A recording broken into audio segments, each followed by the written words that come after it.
অনেক দর্শনার্থী, অনেক ভক্তবিন্দু ইতিমধ্যে এই নদীতে স্নান করার জন্য চলে এসেছে।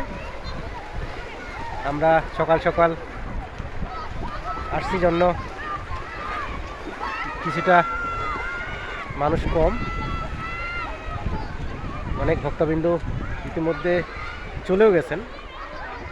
আমি আমার পরিবার সহ, যেহেতু আমরা নদীতে গোসল স্নান করতে ভালোবাসি, সেহেতু আমরা কিছুক্ষণ আছি এখানে।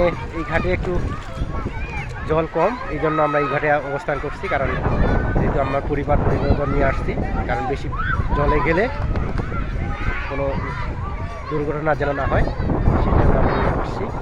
কারণ একটি দুর্ঘটনা সারা জীবনের কান্না। এই যে আমার পরিবার পরিজন এখানে খুব মস্তি করতেছে, আনন্দ করতেছে।